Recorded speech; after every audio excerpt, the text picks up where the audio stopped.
At any given moment, At this moment, somewhere in the world, a child faces danger.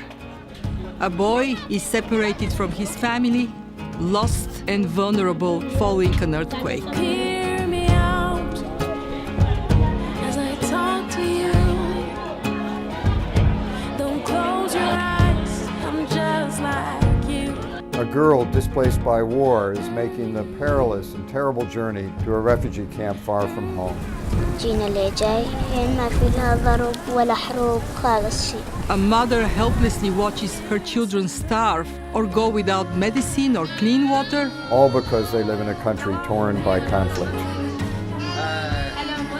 Every year, UNICEF and the European Union work together providing, Clean water, medicine, nutrition, and education. protecting them from violence, delivering help and hope